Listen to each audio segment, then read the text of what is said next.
GTU સંચાલિત pharmacy વિભાગ દ્વારા એક રિસર્ચ કરવામાં આવ્યું છે.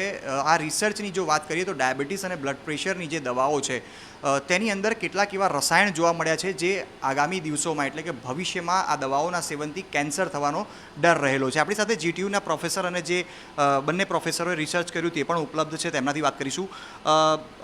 કયા પ્રકારનું આ રિસર્ચ છે? કારણ કે અત્યારના સમયની વાત કરીએ તો હાર્ટ એટેક અને કેન્સર એ સમગ્ર વિશ્વ માટે સૌથી મોટી ચિંતાનો વિષય છે. તમે કેટલીક દવાઓને લઈને રિસર્ચ કર્યું છે, શું રિસર્ચ છે અને કેવી રીતે તમે આ વાતને પ્રૂવ કરી શકો કે આ દવાઓના સેવનથી ભવિષ્યમાં કેન્સર થઈ શકે? હા, હવે એકચ્યુઅલી યુએસ માર્કેટમાંથી ઘણી બધી દવાઓ રિકોલ થયેલી છે જે હાઇપરટેન્શનની હોય અને ડાયાબિટીસની હોય. તો અમે એનો બેઝ લઈને અહીંયા ઇન્ડિયન માર્કેટ્સમાં જે દવાઓ ઉપલબ્ધ છે એમાં આ સબસ્ટન્સ કેટલી માત્રામાં રહેલું છે તો કયા કયા સબસ્ટન્સ છે આ નાઇટ્રોસામાઇન્સ એ અમે અહીંયા ચેક સ્ટાર્ટ કરવાનું વિચાર્યું. એની માટે સૌપ્રથમ અમારે મેથડ્સની જરૂર હતી કે અમે આ મેથડ કઈ રીતે ડેવલપ કરીએ અને કઈ રીતે આ મેથડથી અમે એ બધા સબસ્ટન્સનું ડિટેક્શન્સ કરીએ. તો એની માટે અમે સ્ટાર્ટ કર્યું મેથડ ડેવલપમેન્ટથી. આ LC-MS ઇન્સ્ટ્રુમેન્ટ છે, સૌથી હાઇપરનેટેડ ઇન્સ્ટ્રુમેન્ટ છે, જેના યુઝથી મીન્સ જેના ઉપયોગથી અમે આ સબસ્ટન્સ ડિટેક્ટ કરી શકીએ છીએ અને ક્વોન્ટિફાય કરી શકીએ છીએ કેટલી માત્રામાં રહેલા છે.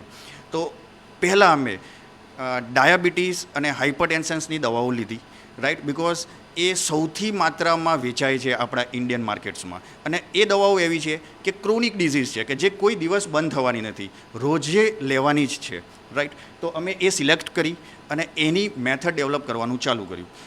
મેથડ અમારી ડેવલપ થઈ ગઈ. એના પછી according to ICH guidance document અને આખી વેલિડેટ કરી અને એના પછી માર્કેટેડ સેમ્પલ્સનું આની પર અમે એનાલિસિસ કર્યું. કેટલી દવાઓનું એનાલિસિસ તમે કર્યું છે અને જો તમે મને એક નાનકડો ડેમો પણ બતાવી શકો કઈ રીતે આ એનાલિસિસ થાય છે અને જે દવા ઉપર તમે એનાલિસિસ કર્યું છે કેટલો સમય લાગતો હોય છે એના માટે? જનરલી એક ઇન્જેક્શન્સ 20 મિનિટ જેટલો સમય લેતું હોય છે અને હું તમને એક ઇન્જેક્શન્સ લગાવીને બતાવું છું અહીંયા.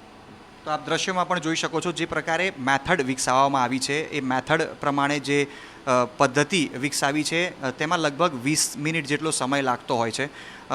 એ સાથે જ વાત કરીશું આપણે પ્રોફેસર સાથે પણ, કારણ કે જે પ્રકારની મેથડ અત્યારે વિકસાવવામાં આવી છે અને જીટીયુની જે ફાર્મસી વિભાગ છે તેમના બે પ્રોફેસરોએ આ મેથડ વિકસાવી છે. ડાયાબિટીસ અને બ્લડ પ્રેશરની દવાના સેવનથી આગામી દિવસોની અંદર કેન્સર થવાનો જે ડર છે તે ડર રહેલો છે અને આ મેથડ આગામી દિવસમાં આ મેથડને લઈને સરકારનું પણ જે ધ્યાન છે તે પણ દોરવામાં આવશે. જે રિસર્ચના જે પરિણામો છે તે જે સંસ્થાઓ છે તેમને પણ આનાથી અવગત કરવામાં આવશે. અને જે પ્રકારે આપ અત્યારે જોઈ રહ્યા છો જે મશીનરી છે તે જીટીયુ પાસે ઉપલબ્ધ છે અને જે પ્રોફેસર્સ આપણી સાથે અહીંયા ઉપલબ્ધ છે તેમનાથી પણ વાત કરીશું. જે પ્રકારનું રિઝલ્ટ આવ્યું છે કેટલું ખતરનાક આગામી સમય માટે કહી શકાય અને આને લઈને તમે આગળ શું સ્ટેપ હવે લેશો?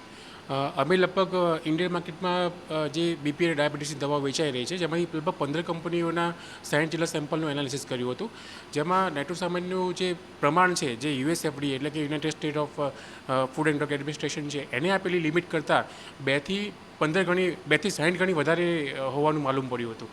આ ઇમ્પ્યોરિટીઝ જો લાંબા ગાળા સુધી જો આનું સેવન કરવામાં આવે, આ દવામાં રહેલી ઇમ્પ્યોરિટીનું જો એ દવાનું સેવન કરવામાં આવે તો એમાં લાંબા ગાળે કેન્સર થવાનું શક્યતાઓ છે એવું WHOની જ પોતાની એક વિંગ છે IARC, international agency of cancer research, એને એનિમલ સ્ટડીથી એ વસ્તુ પ્રૂવ કરેલી છે. અચ્છા, તમે આગળ શું કરશો? કારણ કે તમારી પાસે મેથડ છે, તમારી પાસે રિઝલ્ટ છે, તમે 15 જેટલી જે દવાઓ છે એની કંપનીઓ છે એની 60 જેટલી દવાઓ ઉપર રિસર્ચ કર્યું, તમને પણ જે આ રસાયણ છે તે ઘાતક પ્રમાણમાં જોવા મળ્યું છે. હવે આગળ જીટીયુનું શું સ્ટેપ હશે? જી, અમે જે રિસર્ચ કર્યું છે એમાં મૂળ તો એક આ સોફિસ્ટિકેટેડ ઇન્સ્ટ્રુમેન્ટની જરૂર હોય છે અને હાઈલી ઇન્ટેલેક્ચ્યુઅલ પર્સનની પણ સ્કિલફુલ પર્સનની જરૂર હોય છે. તો અમે આ મેથડ્સ છે જે પૂરી જે શરૂઆતથી લઈને જે રિઝલ્ટ સુધીની મેથડ છે એ મેથડ અમે પ્રકાશિત કરી છે ઇન્ટરનેશનલ જર્નલ્સમાં. એલ્ઝવેર અને વિલી જેવા જે US અને UKની જર્નલ્સ છે એમાં પ્રકાશિત કરી છે, જેથી જે કંપનીઓને આ મેથડ્સમાં પ્રોબ્લેમ આવી રહી હોય તેનો એ રેફરન્સ લઈને એ પોતાની દવા ઉપર પણ રિસર્ચ કરી શકે છે અને આ સબસ્ટન્સમાંથી એ ઇમ્પ્યોરિટીઝને એલિમિનેટ કરવા માટે કામ કરી શકે છે. અચ્છા, જો કોઈ કંપની ઈચ્છે તો શું તેને મદદ કરવામાં આવશે જીટીયુ તરફથી અને કેવી રીતે? હા, એકચ્યુઅલી એવું છે કે અમારે પાસે પબ્લિક ટેસ્ટિંગ લેબોરેટરી પણ છે અહીંયા.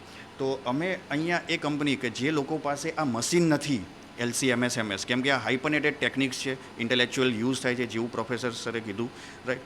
તો એ લોકો અમને સેમ્પલ્સ આપશે કે જે સેમ્પલ્સની અમે ઓલરેડી મેથડ ડેવલપ કરી ચૂક્યા છીએ તો એનું એનાલિસિસ કરશું, એમને રિઝલ્ટ શેર કરશું અને રિઝલ્ટ્સના બેઝ પર એ એમની એપીઆઈ મેન્યુફેક્ચરિંગની પ્રોસેસ હોય, કાં તો મેન્યુફેક્ચરિંગ હોય, કાં તો એક્સિપિયન્ટ જ્યાંથી લેતા હોય, સોલ્વેન્ટ યુઝ કરતા હોય, એમાં મોડિફિકેશન કરીને આ ઇમ્પ્યુરિટી જનરેટ ના થાય એના એ સ્ટેપ્સ લઈ શકે છે. તો તમે આગામી દિવસમાં અન્ય કોઈ દવાઓ ઉપર પણ આ રિસર્ચને આગળ વધારશો ખરા? કારણ કે અત્યારે ડાયાબિટીસ અને બ્લડ પ્રેશરની દવાઓ ઉપર આ રિસર્ચ થયું છે, અન્ય કોઈ દવાઓ ઉપર? કારણ કે બીજી દવાઓમાં પણ આ સબસ્ટન્સ હોઈ શકે. હા, હવે અમારી આગામી દિવસોમાં અમે ન્યુરોલોજિકલ ડિસઓર્ડર્સ જેને છે, જેમ કે પાર્કિન્સન ડિઝીઝ છે કે બીજા ઘણા ન્યુરોલોજિકલ છે, એ દવાઓ પણ રેગ્યુલરલી લેવી પડતી હોય છે. તો એમાં આ પ્રકારના સબસ્ટન્સ છે કે નહીં એ પણ અમે ચેક કરવાનું આગામી દિવસોમાં વિચાર્યું છે.